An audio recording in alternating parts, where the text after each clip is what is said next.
I don't think the dividing line in our country is between Republicans and Democrats right now. I think it is between those of us who are pro-American, who believe in the ideals of this country, who will not apologize for those ideals, who will stand up and sacrifice for those ideals, and those of us who are, and it exists in this country, I mean, the Vice President's a great embodiment of this, anti-American. Those who wish to apologize for a nation founded on our ideals. But if you divide it up that way, it is not 50-50 anymore. It's not even close. It's easily 80-20 in our favor, and half the 20 are people younger than me who never learned what those ideals were in the first place. We're going to bring them along too. And I think we have an opportunity to do in this country in 2024 what Ronald Reagan did in 1980. Deliver a landslide election, call the bluff on the division. Much of it is artificial. I fell for it, right? Even when I started this campaign, I'm running for a Republican candidate for U.S. president, I don't even talk about Republicans that much anymore. I try not to use the word. Not because it's a bad word, but because it doesn't mean anything. Right? If half the Republican, 3/4 of the Republican Party's got the same policy as Biden on the most important policy matter of our time, you know, and if much of the Democratic Party, or at least people on the south side of Chicago, believe in using the military on the southern border and putting the interests of Americans first, I'm not sure those labels are doing much for us now.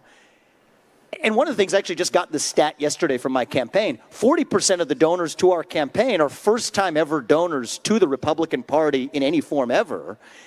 And the normal number is 2%. So I think this should actually give us hope for possibility if we're willing to take the shackles off a little bit, relax a little bit on thinking. Identity can be confining.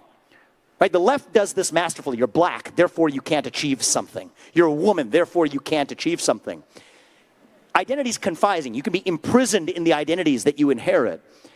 And I just want to be careful that we learn from the left, or learn including what not to do, to be confined and imprisoned by our own identity of what it means to be Republican. Let's just let that word go and instead ask the question of what it actually means to be an American today. That's the question of our time. And you ask people my age that question, you get like a deer in the headlights response. It's like, it's a blank stare initially. But on the other side of that is then an introspection to say, okay, there are certain ideals that we fought a revolution for in this country.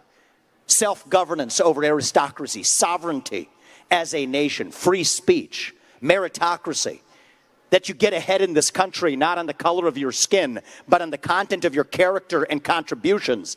That's what it means to be an American. That's what we're running to. And honest to God, Tucker, I think that if we do this right, if we actually prioritize our vision, what we stand for, I think it's going to be a landslide election for I'm not going to say a Republican candidate, a pro-American candidate in this race.